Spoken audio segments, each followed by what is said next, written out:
Are you still digging through DVDs every time the kids want to watch something?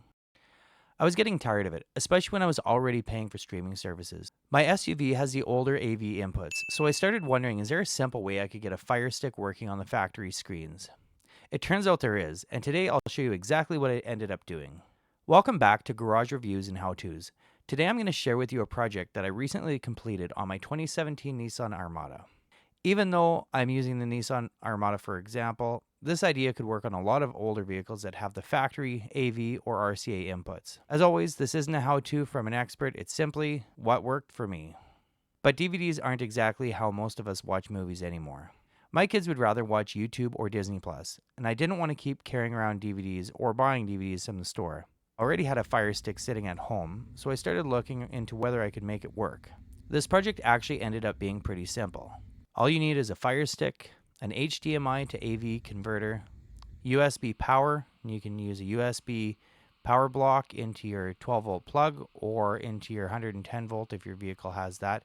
For me, I used a 12-volt USB power brick that I already had. You can use a vehicle hotspot or your phone's hotspot.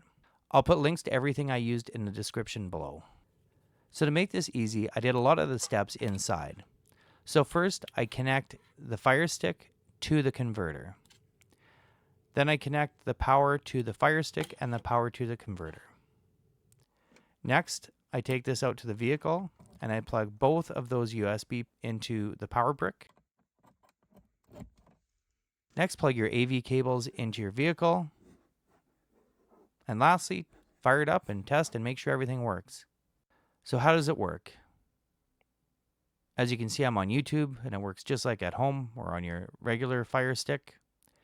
Netflix also works, Disney Plus, and everything works properly.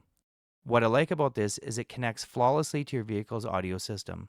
So if your kids already have headphones, it syncs directly with those. If you want to play it over the loudspeaker in your car, you can do that too. So far, everything I've tried has worked really well. I did learn a few things during this install. First off, it does take a minute or two to boot up. Secondly, it's nice that the Fire Stick connects to my phone automatically, so I don't have to resync it every time I turn the car off and on.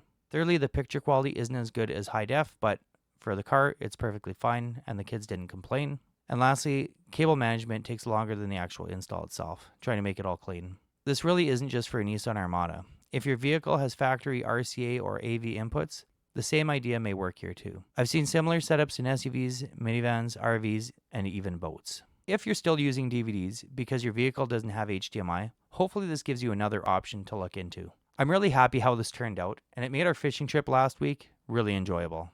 If you found this helpful, I'd appreciate you considering subscribing. Thanks for watching, and I'll see you on the next project.